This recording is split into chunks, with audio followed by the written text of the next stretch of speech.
Jack had just shifted to another city after living in the same one for most of his life. A change had always been hard for him, with trauma attached to having things taken away and surroundings changing every few months. He had gotten his apartment and spent almost the entire day trying to stay level-headed and not freak out, while also trying to set it up enough to sleep before he left the apartment. He knew he would be too tired to do anything by the time he came back, so he did everything he needed to before he left. He didn't complete his apartment setup that day, but he had time. Right now, his main priority had been something else. Jack wasn't a wealthy man, but he had enough to live a comfortable life and was grateful for that.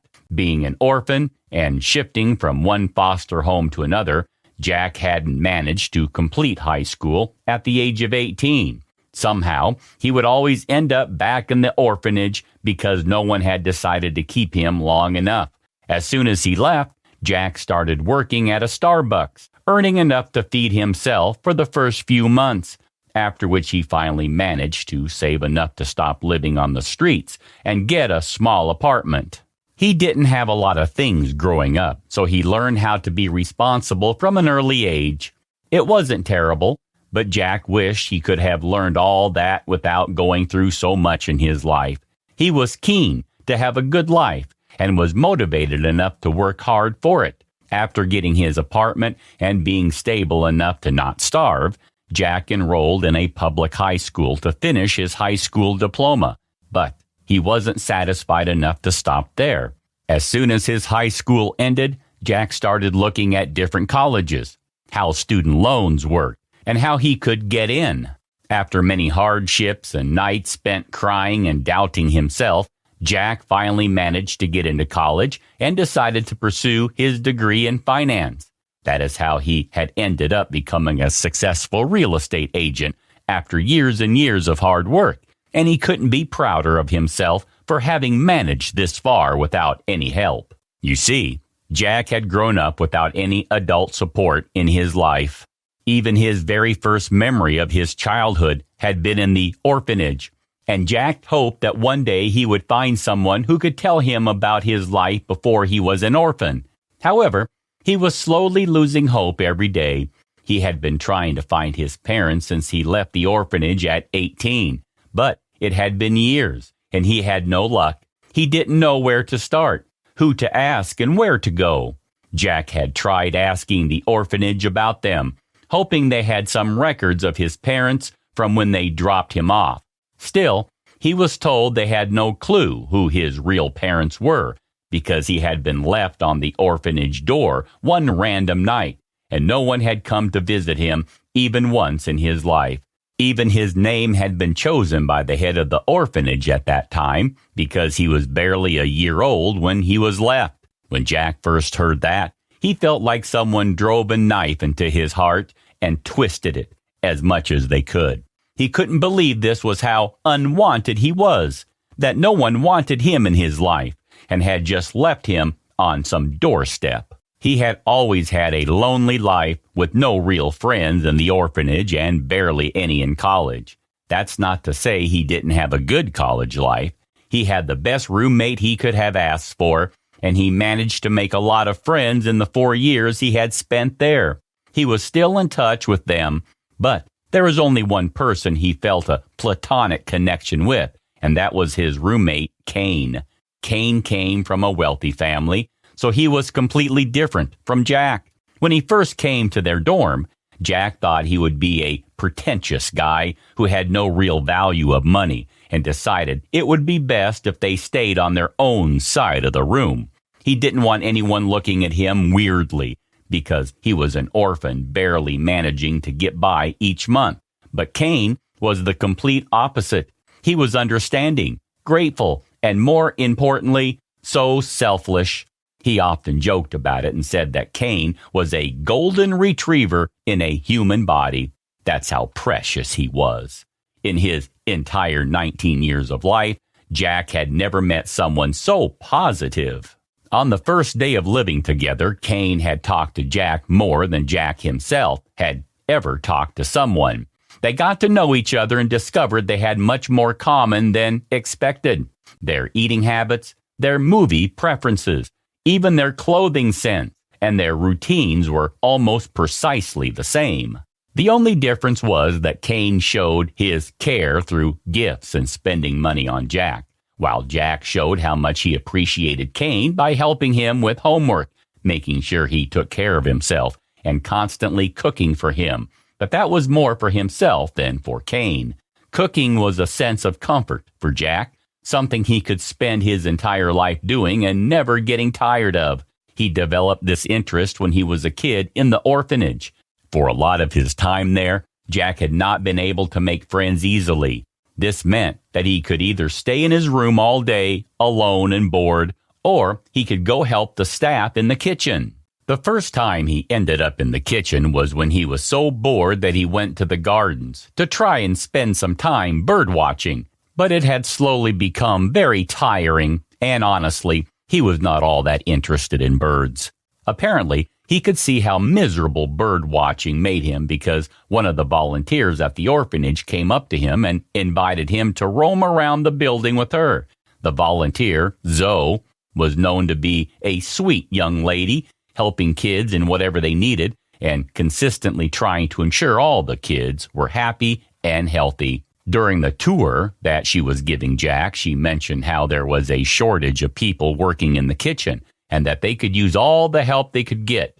Zoe wasn't expecting Jack to volunteer so suddenly, and he had tried to tell her that it was okay, that Jack didn't need to be working so hard. But he told her how he would prefer to be assigned to the kitchen more than he would like to do his other chores, so she had agreed. They had decided that as long as Jack wasn't slacking off of his duties, he could help in the kitchen for as long as he liked. That was how Jack realized how deep his love ran for cooking, and he even debated dropping his finance degree to pursue it culinarily. But he wanted to keep his hobbies as hobbies, scared that being forced to cook all the time might make him start disliking it. Jack was responsible for cooking all the meals for him and Kane in college. Kane could afford to buy all the necessary ingredients, but he didn't know how to cook, so he relied on instant food and deliveries. For the first week, Jack thought that Kane might be tired from settling into a new university and having to get things done to register for his courses. That's why he was constantly eating out and getting takeaway. But a few weeks passed, and he was still doing it. Jack was flabbergasted, to say the least. He knew how unhealthy this lifestyle had to be, and he couldn't just stay there and watch his roommate ruin his health, so he decided to cook for them. He only had enough money to pay for enough groceries to cook for himself, so he decided to give half the servings to Kane and keep half for himself. However, Kane quickly shut the idea down and insisted that if Jack was going to be cooking for him regularly, the least he could do was pay for the groceries. That's how they had fresh homemade meals for almost 4 years of their bachelor's degree. Kane was still his best friend, having moved to this city together, although they had separate apartments because Kane had decided to live with his girlfriend. They had been together since college and had the purest relationship Jack had ever seen. Not that he had seen many, honestly. Jack had his fair share of relationships, but they had never lasted long.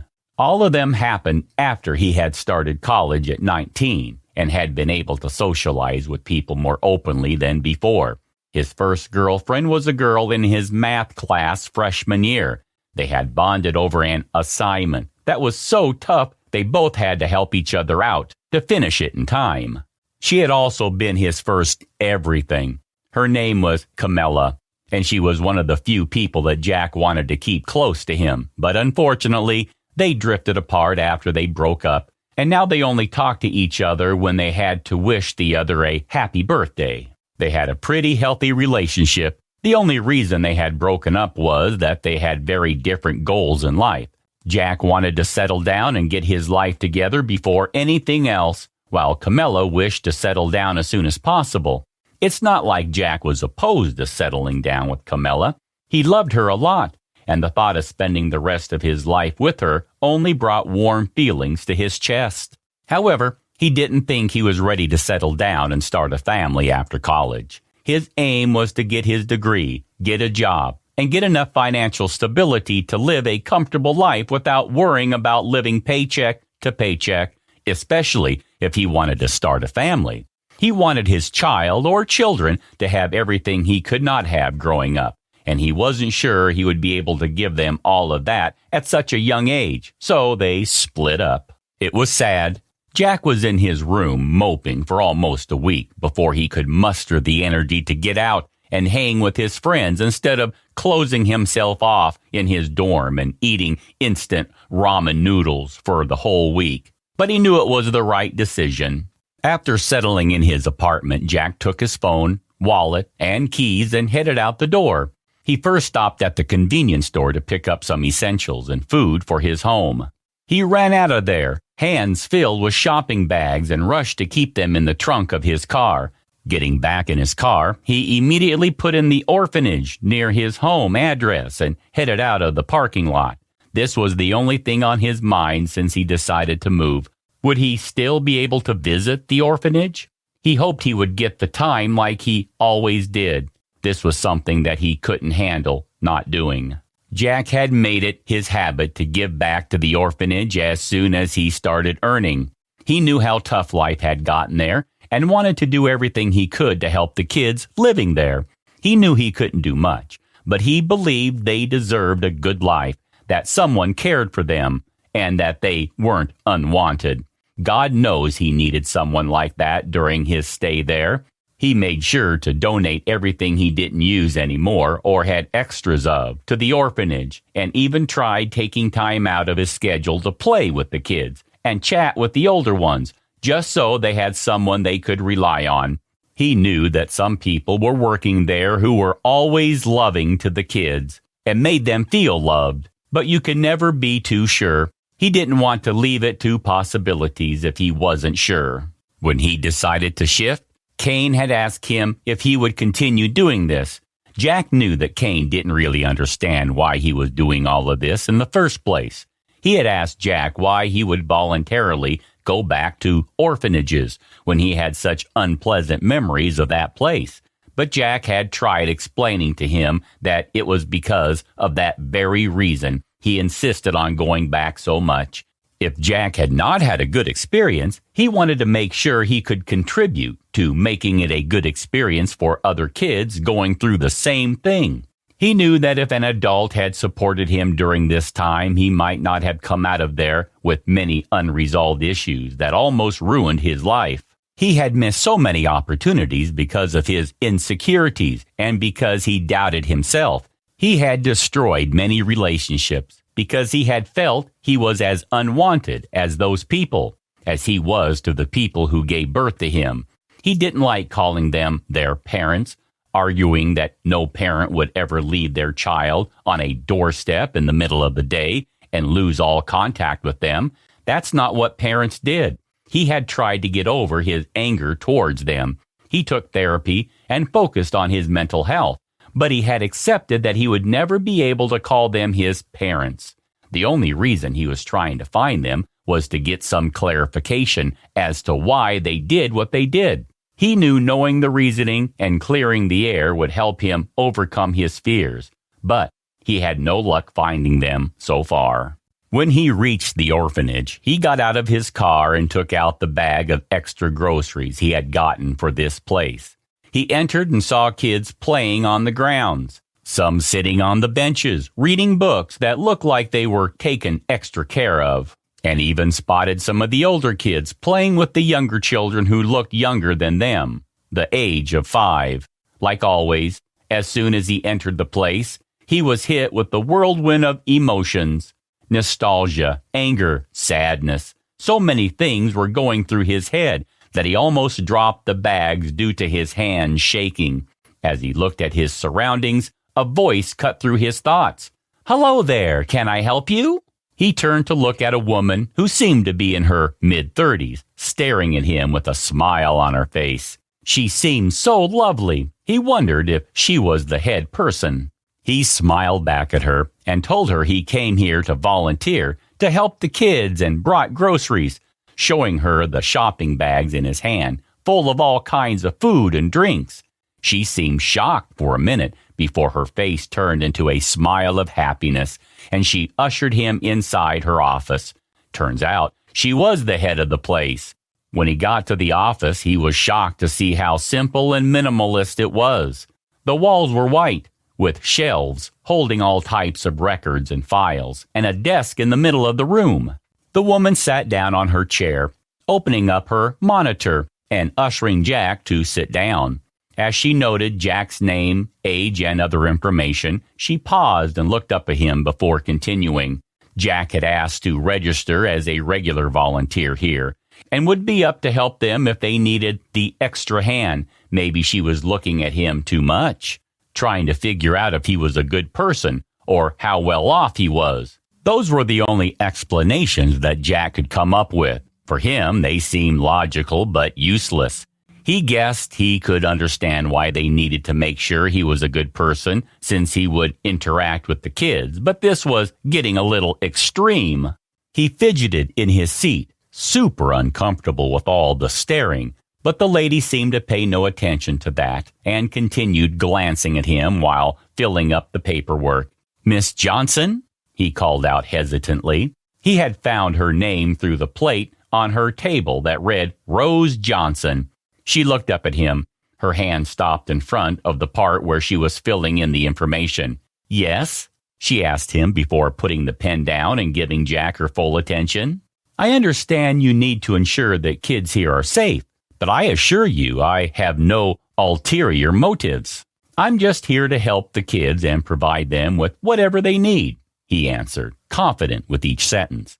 He had done this multiple times, although no one looked at him as Rose was. She let out a gasp before shaking her head and apologizing. "Oh, no, Jack, that's not something I am worried about. I can tell you, you're a gentleman already. Why would you think that?" No, Jack was super confused. If it weren't for safety concerns, why was she looking at him like this? Maybe she didn't trust him and was lying to protect image. Could that be it? Well, the only way to find out was to ask. "I'm sorry if I'm over the line, but I've been noticing your behavior for a few minutes, and it hasn't really been pleasant. I mean, ever since I've come in, you seem to be shocked to see me, but that may be because I was volunteering. You've also been staring at me really weird ever since I came into your office, and I've noticed that you keep glancing up at me like you're expecting me to say something.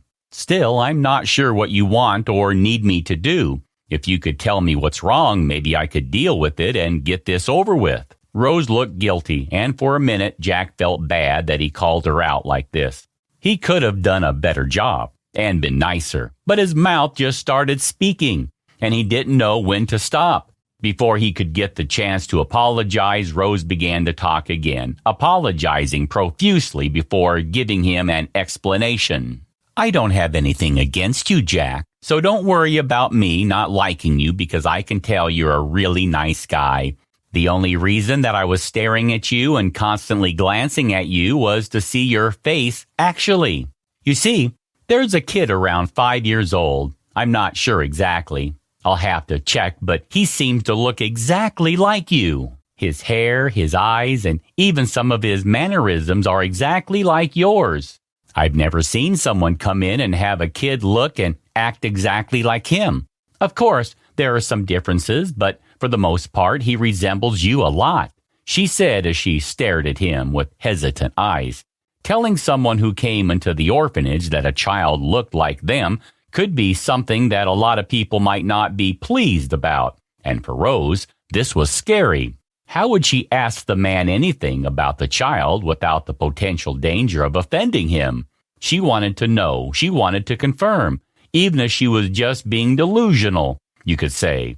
She knew there weren't many possibilities of the child being related to this man, but with the similarity, she wasn't sure if she should trust her gut or not.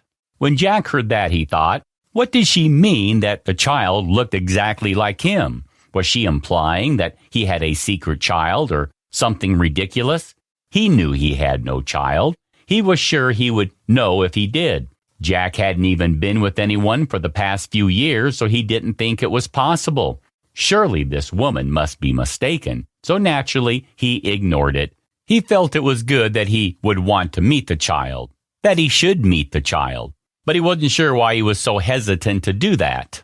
What if the child was actually his? What would he do then? It seems like Rose saw the hesitance on his face because she offered for him to meet the child if he wanted, and even told him that the child's mom came in every other week to check up on him. So, if he wanted to make sure, he could always meet with Mom as well. But Jack didn't want that. Why would he? He was pretty sure the child was not his, so there was no use doing all of this just to confirm what he was already thinking. Jack politely declined the order, telling Rose to focus on registering him as a regular volunteer for the orphanage, and abruptly left the office, completely out of breath and his heart racing. Why was he so out of breath? And why did all of this affect him so much? He knew he had a special connection to the kids in the orphanage, having gone through it himself, but he didn't think he would feel this burdened by a child only looking like him. It's not like the child was his just because he looked like Jack. Jack looked like many people, but that didn't mean he would be any of their kids. Or he could be. Honestly, he was an orphan, so he could tell even if he wanted to. Disregarding all of this, he didn't have time to think about such irrelevance and stupid stuff, and there was no way he would waste his time on it. Jack finally decided to head home and start getting ready to set up his apartment. With a sour taste and a constant frown etched on his face, Jack got into his car and drove off.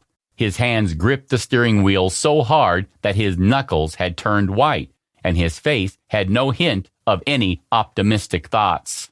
When Jack got home, he got his groceries out of the car and took them inside while contemplating whether to call again or not. Was it that big of a situation that he would want to involve other people in? What if it was nothing and Jack was just overthinking it? He didn't want to worry about unnecessary things, especially when he had his own things to stress about. Jack could handle it on his own, even if he thought there was nothing much left to handle. He knew he would meet the child when he returned to the orphanage, which he knew would be pretty soon. He didn't mind meeting the child per se. He felt like the only reason he got so upset over it was because Rose had implied that Jack might have something to do with the child, which was a bizarre assumption if Jack said so himself. Why was she assuming that Jack had a child when she knew nothing about him, or if he'd ever been with someone? It didn't make sense, and Jack was super annoyed. However, he tried to let it go. He didn't want this small interaction to ruin his entire day.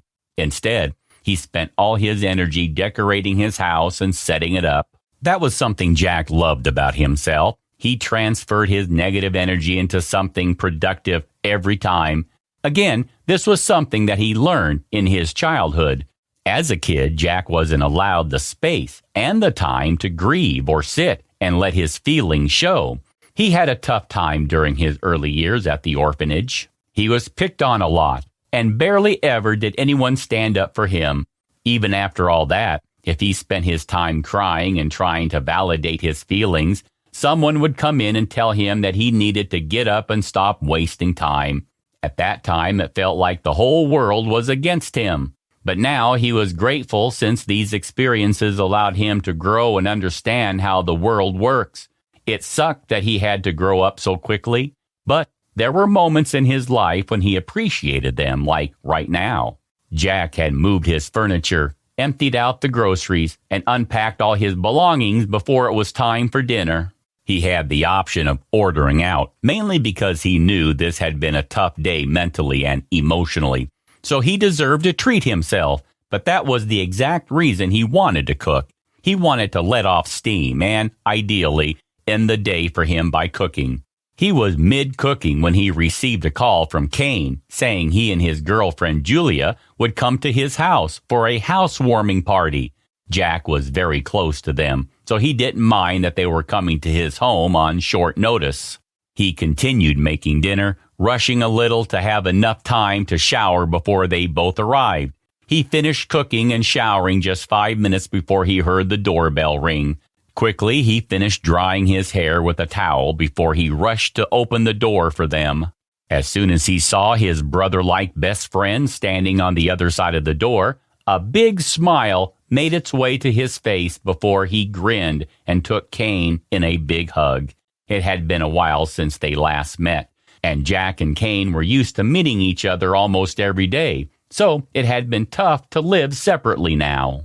Ushering Kane and Julie inside, Jack was going to lead them to the dinner table when he noticed that Kane had stopped in the middle of the living room and was just staring at the house, moving in circles. His expression was unreadable. This was one of the few things Jack could not read what Kane was thinking, making him really uncomfortable. "Hey man, what's up? You good?" Jack asked, coming beside Kane, concerned. Kane looked at him for a few seconds before looking at Julie, who went to the kitchen to help Jack set up the table. "Are you okay?"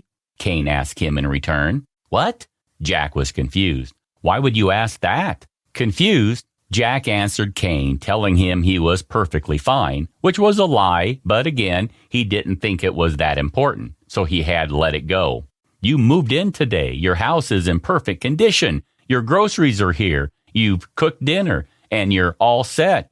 You do that when something is bothering you, so what's wrong? And don't lie to me, Jack. You know I can tell." Sighing, Jack knew he would not be able to get out of this, so he opened his mouth to speak when Julie's voice cut through the living room, asking them what was taking them so long and that the food was going to get cold.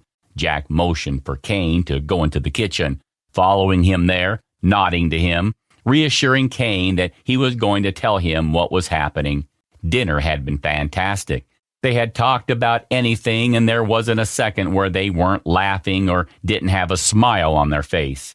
This right here was everything Jack wanted. They were his family, and he couldn't be more grateful, so he decided to confide in them, telling them what had happened. After they had cleaned up the kitchen, they all sat down in the living room, drinking sodas and chatting about life when Jack decided that now would be a perfect time. He called their names, and when he had their complete attention, he told them about everything. How he went to the orphanage, met Rose, what she had told him, how she was acting, and even how his body reacted. By the time Jack was done speaking, there was silence at the table. He knew what they were thinking, well, kind of, but he wasn't sure how they would react to it externally. He saw a lot of shock coming over their faces in the beginning. Still, they soon came to an understanding after Jack explained what he was feeling and how his body reacted to it, even though he wasn't sure if he understood what was going on with his body. After a moment of silence, Julie was the first one to speak up. She explains to him that even though the child may look like him, there is no guarantee that he is Jack's son, mainly because Jack had no recollection of ever being in that kind of relationship with someone. As mentioned earlier, Jack's only real relationship was when he was 19. Even though the breakup was mutual, they had talked about it for a while because of their different views on life. It had still been very abrupt because Camilla had just decided to get up and leave one day without giving a proper explanation. I don't need to tell him they had waited for you tonight and that she could not go back today. Apart from that, he didn't think you'd remember anyone. We could have a childhood. Even Kane expressed his concern about the situation and told Jack to not worry himself too much because he knew how Jack started overthinking every little problem. Kane told Jack he should meet with the child to see what it was all about, but Jack didn't think he was up for that.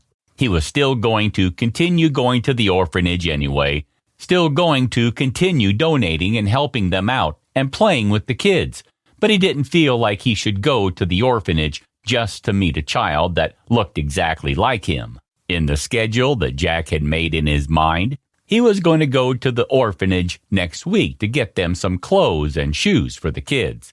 It was going to be Christmas soon, and he didn't want any kid to feel like they didn't get any presents. After all, they didn't deserve it because they didn't have anyone to give it to them.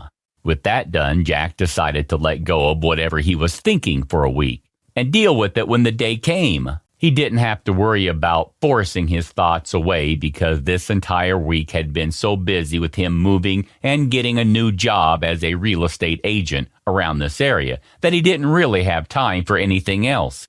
It had all been too much to deal with in 1 week, so Jack didn't have time to think about anything else. He would be so tired when he came home from work every night. He would crash as soon as he got home, and he needed to wake up the following day and continued the same routine.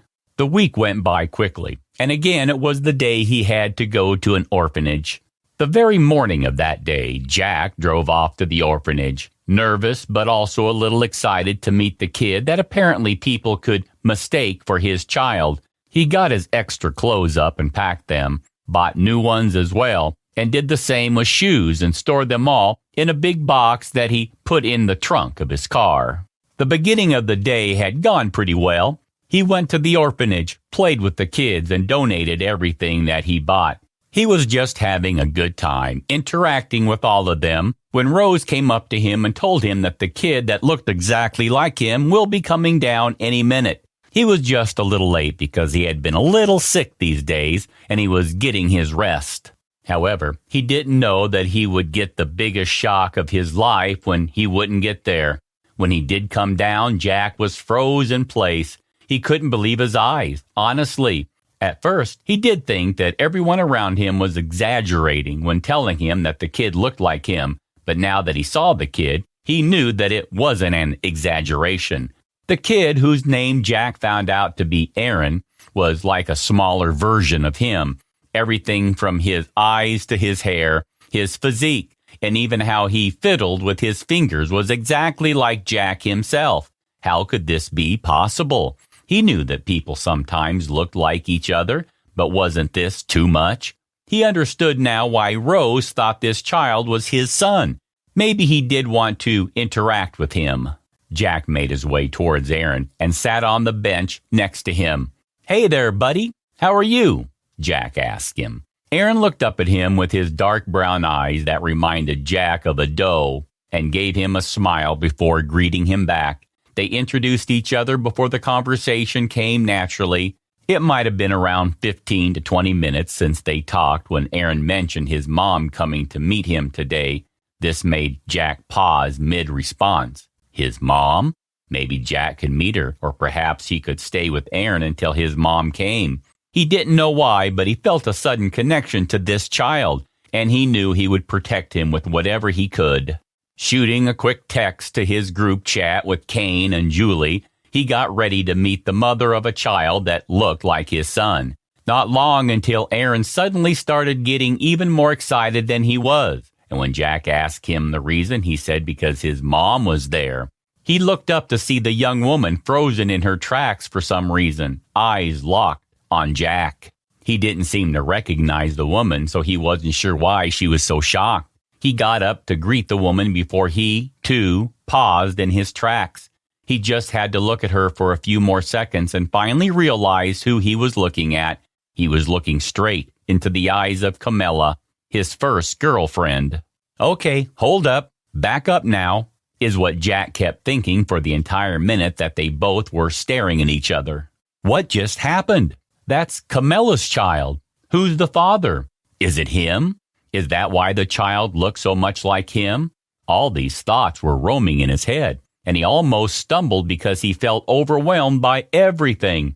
He didn't want to get ahead of himself, but according to his calculations, Aaron should have been born around when they broke up. Shaking his head, he looked down to find Aaron trying to drag him towards Camilla, using his jeans to pull him forward. When they came face to face with each other, Aaron started introducing Camilla as his mom, saying he had no father. He was too honest for a child, Jack had noticed. He also saw the flinch on her face when Aaron mentioned his father. "Hey," they both whispered at the same time, smiling knowingly because they used to do this often, their cheeks flushed before they greeted each other appropriately. "Your son?" Jack asked, motioning towards Aaron. Camilla nodded. Her lips turned into a thin line. When Jack asked her who the dad was, she took a deep breath before telling Aaron to go play with the other kids. "He's your kid. Camilla said as soon as Aaron ran off. Even though Jack was starting to suspect it, he felt like his entire world had shattered. He had a kid. How? He had just turned 25 a couple of months ago. He wasn't ready to have a kid yet, let alone a child that he had no idea existed before this week. That's not possible. We haven't been together in years, Camilla. His voice shook, trying to express his desperation through his voice, but Camilla just shook her head.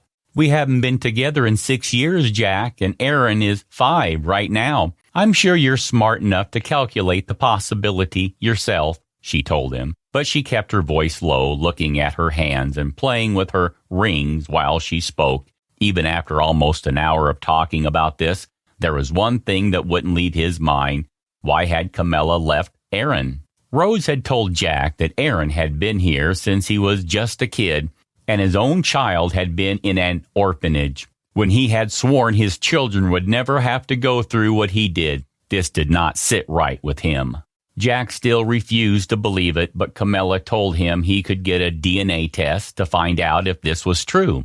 He could not believe Camilla would do something like this, especially knowing about Jack's own past, but he decided not to assume since there could be a valid reason why she had done that.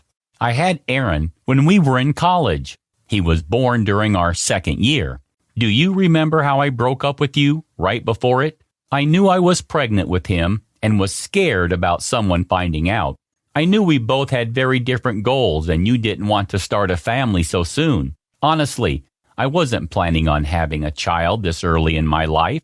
I thought if I told you, you'd get mad and tell me to get out of your life. At that time, it felt easier to leave by myself than to hear you say those words. So that's what I did. I took a gap year during the time I was pregnant and found a place to live somewhere alone. My family didn't support me having a child before I was married, so I hid it from them and decided to grow Aaron by myself with the help of a few of my friends. I was still a kid. I didn't know how to care for a child, and I couldn't afford it either. So I shifted after he was born and came across this place, so I dropped him off here. I still come and meet him every week, so he knows who his mom is, but I still can't afford to take care of him on my own. I have money to take care of myself, but I don't think I have enough to support a child. I know how you feel about it, and I should have told you about Aaron sooner. I'm sorry. That's the explanation given to Jack. Honestly, he was infuriated. She knew he had mentioned that he didn't want a child, but that didn't give Camilla the right to leave his child at the orphanage without even mentioning it to him. His son had to grow up without knowing who his father was, with his mom coming once a week to meet him. He understood Camilla's reasoning. He really did, but she didn't get to make his decisions for him. He stood up and left without saying a word to anyone. He needed some time to clear his head. And the only one Jack could handle right now was Kane, so that's precisely who he called. As soon as Kane heard what had happened, he rushed to Jack's house, opened the door with the spare key Jack had given him last night, and took him in a hug. That was all Jack needed to burst out in tears, dampening the black shirt that Kane had been wearing. He felt so guilty for Aaron being in the orphanage, but he was also angry at Camilla for not telling him. Most of all, he was scared and confused. He didn't know what was going to happen next. Was he going to continue his life the way it was and ignore the fact that he had a 5-year-old son? Would he never find out if he had moved because of his job? Or was he going to bring Aaron home with him and become a single father at 26 because he knew Camilla still had no interest in taking him back? Kane had stayed the night discussing Jack's future and what was next. Kane knew precisely what Jack felt and provided him with sufficient support. Jack had never been so grateful for someone in his life. He felt a sudden urge to tell Kane how much he meant to him and that he was the best friend anyone could ever ask for. So it turned into an emotional night for both of them, crying and telling each other how much they meant to each other. Their conversations had helped Jack decide what he needed to do. Even though Aaron had been all smiles when they met, it didn't mean he was happy there and didn't deserve to have a life without his parents. He deserved to know that there were people out there who cared for him and that they would choose him over anything. Although he had only met Aaron once, the sudden urge to protect him that appeared at the orphanage had grown into something much bigger. When he told Kane that he would get custody of Aaron, he had been so excited that he kept going about how he would be the best uncle and would spoil Aaron to the core. Jack couldn't wait. This was his son, and Jack would do anything and everything he could do to ensure that he had a wonderful life ahead of him, with people all around him supporting and loving him, just like Kane had done for Jack. The entire process took months and months. Gaining custody of a child who was up for adoption was not an easy process, and neither was it a short one. Jack had to get lawyers to fight his case and prove that Jack had no idea that he even had a child, let alone one who was up for adoption. They had also brought in Camilla to testify about his statement and agreed that she would have no legal custody relating to Aaron and that all his rights would be to Jack. During the months that these legal proceedings were going on, Aaron had been given a lot of time to bond and interact with Jack. However, they still couldn't live together, so Jack had to settle with meeting Aaron at the orphanage every day. He had made it a routine to go there and spend time with his son after he was done with work that day. That didn't mean that Jack had forgotten about the other kids. He still got clothes and groceries for them every other week and spent some time volunteering with them. Their legal proceedings had also continued during Christmas, which bummed Jack out a lot. He had hoped to spend his Christmas with Aaron and make it the best Christmas he had ever had, but all his plans had gone down the drain when he heard it would take a few more months. However, Jack changed his plans when he was told that he would be able to have Aaron live with him by the new year, even if it might take a couple more months to legally gain custody of him. The week after Christmas had been busy, to say the least. Kane had made sure to buy everything he could afford for Aaron while Jack was making sure the house was comfortable and Aaron would have everything he would need to stay here, from arranging a new bedroom for him to getting all kinds of cereal he thought a 5-year-old would like. On the other hand, Julie had planned to cook enough food to last Jack and Aaron an entire month, with all three of them working on their respective things and being busy the whole week. The week passed so quickly that neither noticed. Soon, it was the day that they had to bring Aaron home. Jack had spent the entire morning making sure the house was clean and that they had everything they needed, while Kane and Julie had promised to stay home that day to give Jack more time to spend with his son, and had promised to come to dinner the next day to celebrate New Year's together. The entire day had been surreal. Jack went to pick up Aaron, and he had not expected to cry before even getting in the car, but as soon as he heard Aaron thank him for choosing him and bringing him home with him, he burst into tears before promising Aaron that he was never going to be alone now and that he would always have his father with him. When they got home, they spent the whole day baking together and getting to know each other, having a mini food fight, after which Jack showed Aaron to his new room and bathroom. That night, Jack and Aaron decided to have a movie night, during which they fell asleep on the couch and didn't wake up before it was the following day. Kane and Julie were coming over around 8, so they would have time to spend with Aaron before they started celebrating the new year. Quickly getting up and getting the house ready, Jack told Aaron who Kane and Julie were to him, telling him all about his college experience before letting Aaron do whatever he wanted, before heading to the kitchen to cook dinner for all 4 of them. Jack was really excited for Aaron to meet his best friend. He hoped that telling Aaron who they were would have helped him understand how important they were to him, and he hoped that all of them got along well. That night, when Kane and Julie had come over, all 4 of them had had a blast. They had all gotten along so well that it felt like Aaron had always been part of the family. When the time for the fireworks came, they all moved to the porch with chairs spread out and glasses of wine and juice for Aaron held in their hand. That was when Jack realized maybe this was all he needed in his life. He had a fantastic friend and a beautiful son and was financially stable. Even though it wasn't the family that Jack dreamt of his whole life, it was still so perfect, and he couldn't have asked for more.